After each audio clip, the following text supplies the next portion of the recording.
Hey guys, welcome back to another video. Yeah. We are in San Francisco. Yeah.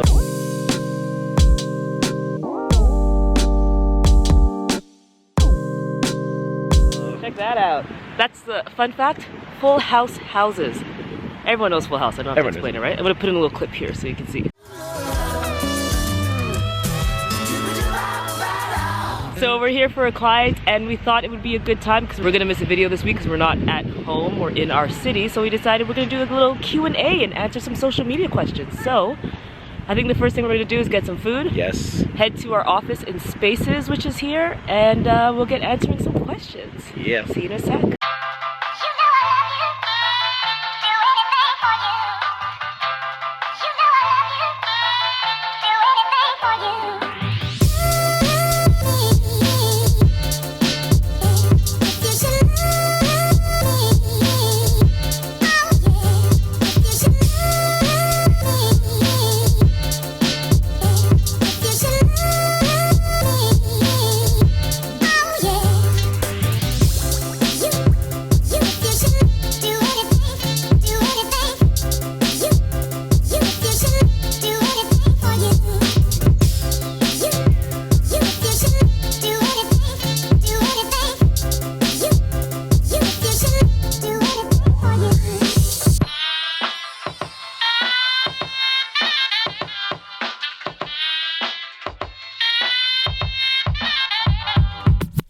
Alright guys, we are nicely fed. We did a bit of work before doing this as well. Took a little tour of the Spaces. It's really nice. Yeah, it's cool, right? Yeah, it's really great. So what we love about Spaces, I don't know if we've ever talked about it. So Not what a lot. Spaces is, it's a co-sharing, it's kind of like WeWork before WeWork was canceled. WeWork's very problematic if you don't know, so you can go look them up. But yeah, so what Spaces is co-sharing, so you get to go to pretty much any city. It's almost like they have one in every city. I think it's actually more than WeWork. When we looked it up, when we made the decision, we were looking at their website, and there was more. I think it was like 300 spaces across the world, which is a lot. So anytime we're traveling, which we do often for work, we get to actually come and have a place where you have Wi-Fi, coffee, drinks, whatever you need, plus a nice seating space for your laptop, and you actually get to work from anywhere. So it's really, really convenient. Definitely recommend looking it up if you are an entrepreneur or a solopreneur and you don't have an office space of your own. So yeah.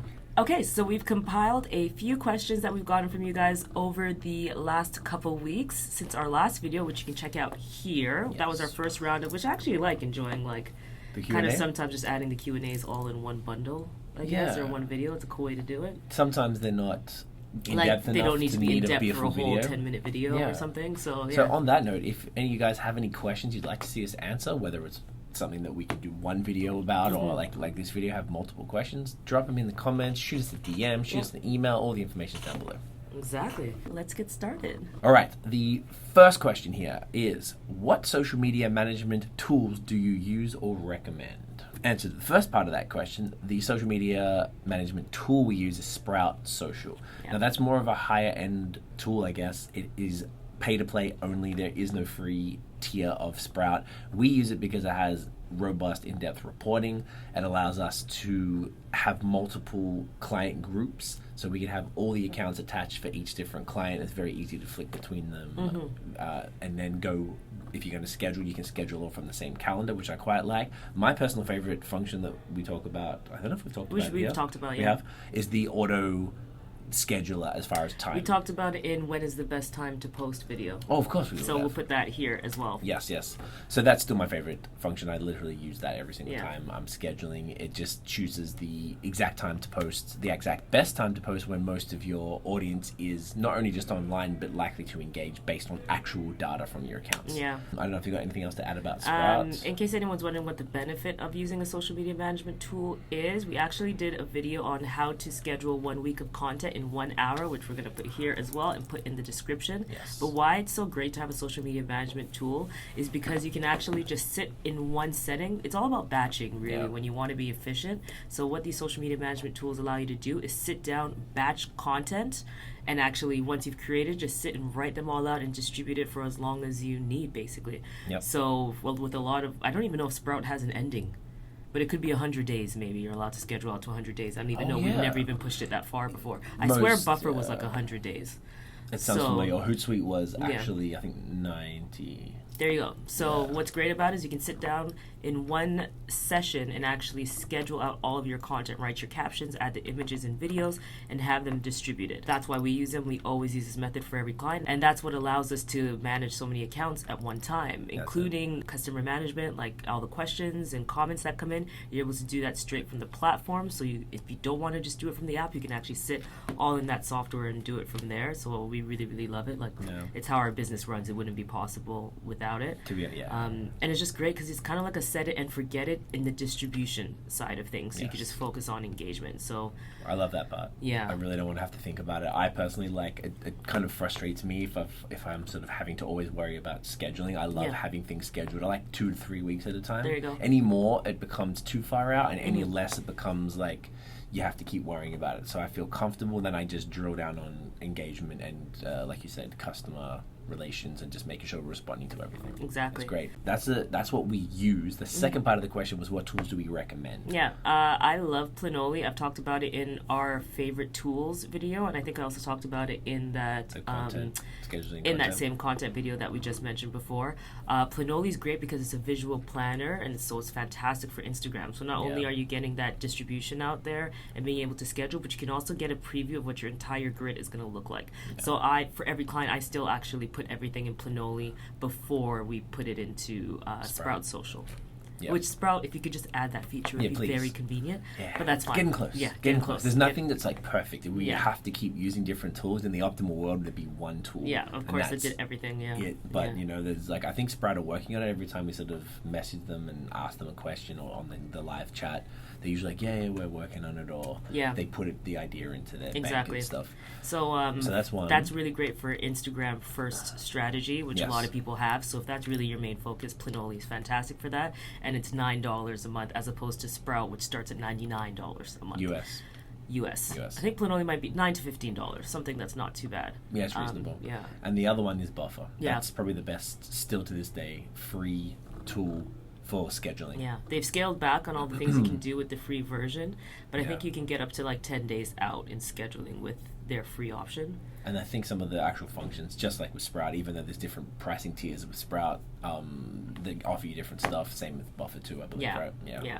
But as far as like bang for your buck, if you don't need, like if it was one business, I don't even know if you need something like Sprout. It's a little too much for I would the say just average to business. manage your own business, you don't need it. Yeah. It's better to have something that's you don't need something as robust, basically. Because if Yeah. you're not generating reports, like Buffer is Yeah. fine, and even those one can still give you reports if I'm not mistaken. No, they still too. get reports because you still want to know what's going on. So Planoly and Buffer still give you reporting, Yeah.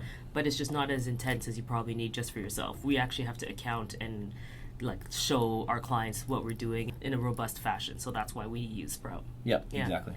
Alrighty, so the second question for today is, I'm in accounting, also known as a boring industry. Should I have social media? Accounting's very valuable, okay? Very valuable. You know, like we love our accountants. I think we We said do. it a Shouts few to times. y'all. We love our accountants. Yes, it's so cool. Shout out Fuller Lando. It's an interesting question because it's sort of it's tough. It's probably the hardest type of social media to do, arguably.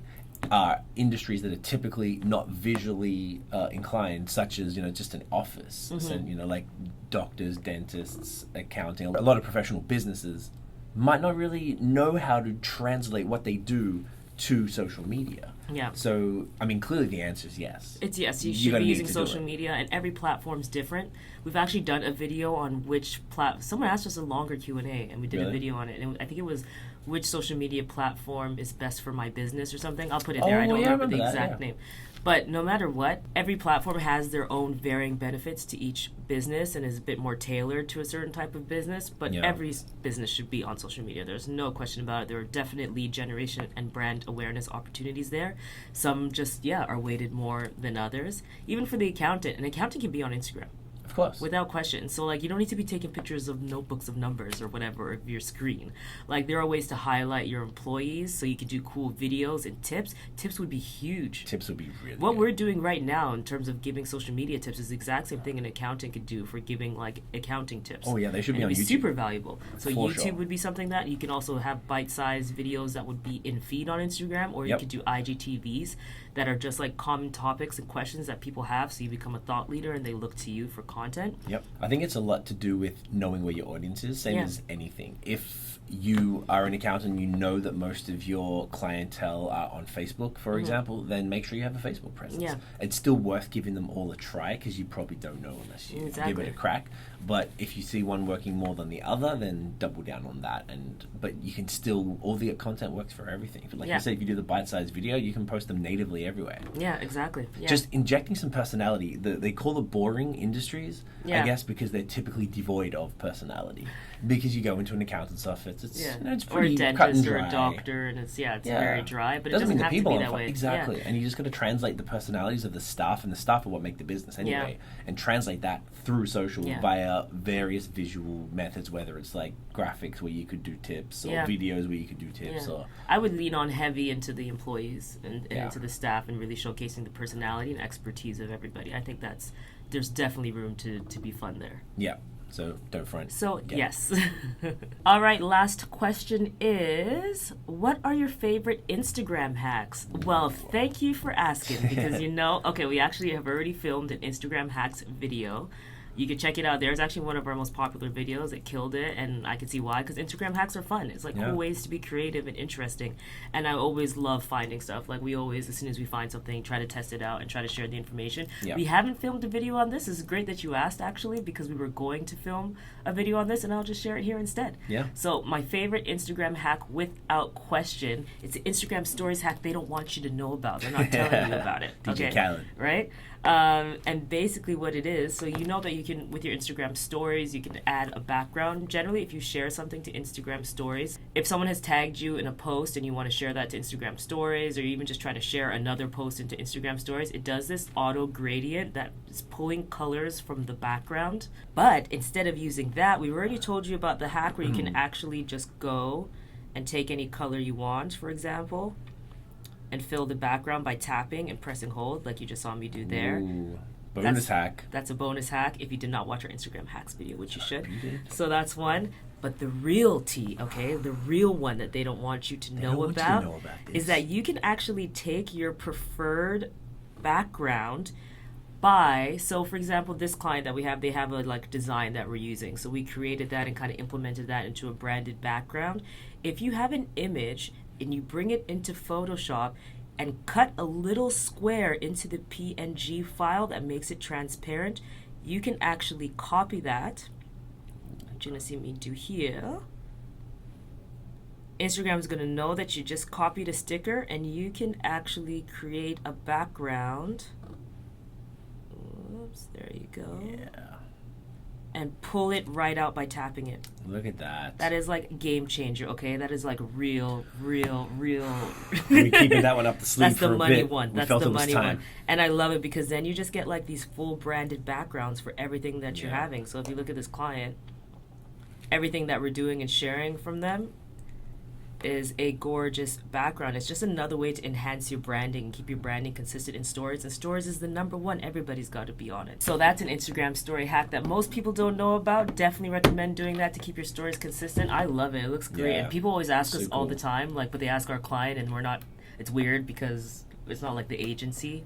It's more the client, so it's weird for the client to be like, oh yeah, you just go and cut out a square in the PNG file, blah, blah, blah. So I'm just like, YouTube it or Google it or something.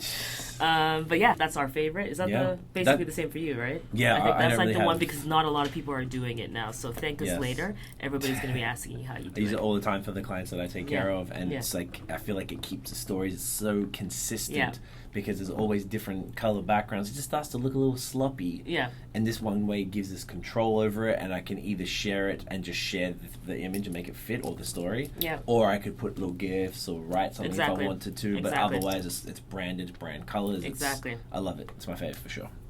All right, guys. That's it. Well, that's it for some questions that we're answering. Thank you guys for coming back to watch another video. If you have questions that you want us to answer, let us know. We also have the Q&A series that's in a playlist that if I haven't used all the cards already, we'll add a card here. We'll put a card there. Otherwise, it'll be in the description below. Thank you so much for watching. If you enjoyed this video, give us a thumbs up. Hit subscribe below. Hit the notification bell so you don't miss any other videos from us.